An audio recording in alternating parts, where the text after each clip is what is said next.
You have another meeting. So does Ed. Yeah. Are you guys in the same one? No, I'm in the REC design meeting. Okay. So we have. Erica is with. Erica said she's coming, right? Or she didn't say she isn't coming. She's going to come to about 9 o'clock. Okay. Oh, that's when she starts. Yeah. All right. So we have a lot to do, and we have people that have to. What time do you have to leave? 9:30. 9:30. Okay, and you have to leave at 9:40. I'm leaving at 9:38. 9:38 because you live. Okay. All right. So we'll do the presentations that you guys are involved in first, and hopefully here comes Erica. So okay. Oh, here she comes. So yay! It's all here. All right. That's pretty awesome. You don't get that at your work desk every day. That's for sure. I think we should institute that. Everyone applaud me when I walk in the room. All right, so we have a lot to do and a short time. So let's get started. Anyway, thank you everyone. Good morning for coming. I know many of you have been working, or all of you have been working very hard on putting together a draft of your recommendations that are going to then be part of our whole presentation. And so we're anxious to hear from all of you this morning as to how what you're going to be putting it together. So that's going to be the main part of today's meeting. Then we will have, at the end of the meeting, we will have a little exercise that Leah wants to do with you to help us sort of figure out who's most suited and who's going to do which parts of the deliverable, the report, the presentation, and so forth, based on your skills, based on your interests, desires, your abilities, and everything. Just a quick little update. I did speak with the commissioner last week because I wanted to give him an update on what we were doing.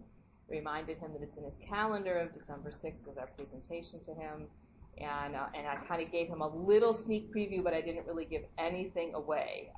Other than we're going to be really looking at a 5-year timeline for you, and I think as soon as I said that, his ears perked up because he says, well, I'm only here for another 14 or 15 months.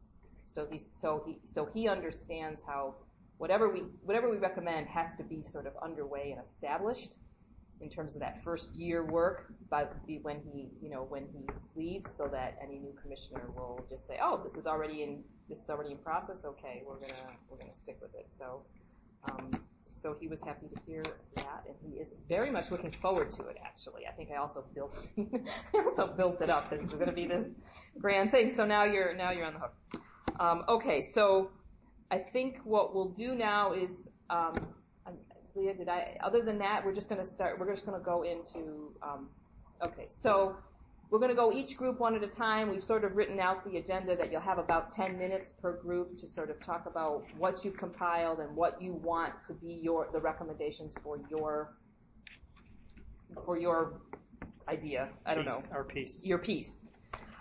So let us start with, recruitment, because both of you guys, you're not on the same team, so let's go you and then the team you're on, so that we can get that done before you have to leave. Do you have a presentation, or are you just gonna? We're gonna give you our final presentation. You guys are gonna critique it. Okay. All right. Is it in there that I need to bring it up on here? We have it in there. I also printed these are our recommendations and kind of how we came about them, and I'd like you guys to read it for a minute or two. Okay. Or what do you want? Let's present it. Okay. Present it. Even better. Okay. That way, do you want me to hand out visual? Okay. Even better. Okay. So actually, present, because one of the reasons I put our draft timeline up is because I want to, if there's going to be things that you are going to be talking about that relates to the timeline, I want to kind of update it on the fly too. So that we have. Can we put it on the board? Yeah, we can put it on the board. Yeah. That way you can go in front, talk about it. Absolutely. Where is it? Go to research team, recruitment with Ray. Ray and Ed's draft of their recruitment recommendation. Okay. You get up in front, I'm going to time it. Yo, Ed wants to put me on the spot, guys, just so you know. But I'm ready. I'm ready for it. All right. Did it load up? I don't know why it's over there.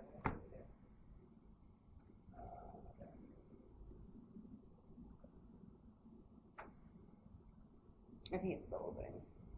It's still open. Yeah, I think so. It's somewhere in there. It's open. Couldn't work. There we go. All right, so just to give you an introduction, I'm Ray Mizia. I work on the Changing Workforce Project. My subcategory was recruitment, and Ed and I both we only had a chance to meet with HR at our own agency, or at least since I've been on board with recruitment. I met with Jeanette and Ben Alejandro from up there, and we went over a few things. So we had about 10 questions prepared for them. We asked them to explain the hiring process. So in my own words, and you can see we kind of went over some of the recruitment, it touches on some of the requirements of what we do with recruitment here.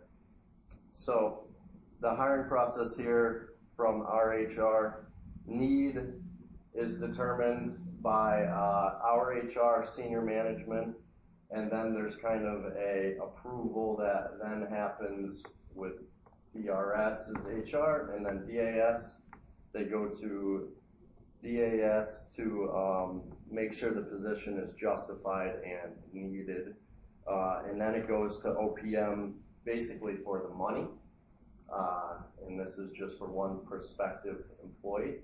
If that's approved, DAS creates a list for candidates to be on. From at that point, simultaneously, DRS starts doing all of these things. They advertise, they identify who internally is going to do the interviewing. They identify the candidates who will be offered the positions. Let me run down this. Hold on, sorry guys. So from there, can you scroll down a little bit, Barbara, on that? So from there, that was kind of a brief synopsis of the hiring process. There's a need versus a want, and DAS and OPM are the ruling members. DRS determines we have a need, then DAS and OPM say yes or no. From there, Ed and I thought it'd be a good context to take things we can change and things that we cannot change in this process.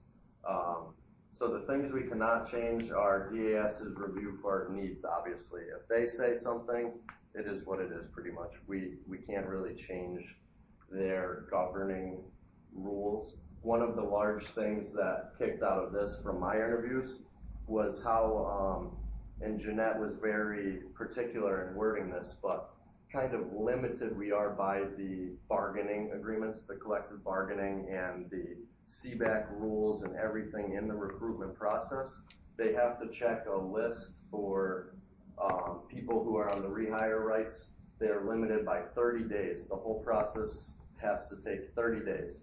If it goes 31, they have to review the list again, review all the candidates. It's a pretty, what's the term? It's very, I can't think of it offhand, but rigid. Yeah, rigid, and it's quick, it's fast paced. They have to be ready and go and flow very quickly through the beginning to end. So Ray, going back to the previous top, Yep. that whole process that you just ran through, those 6 steps, Yep.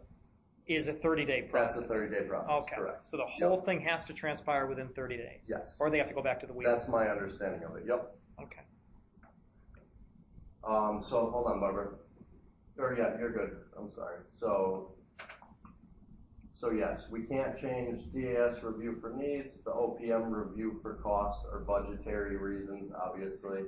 And another thing that we realized, and I'll give you a brief backing on this, APS is a program that HR uses. It's basically a checklist. It's a DAS inspired application that has a checklist of everything our HR has to do for a prospective employee.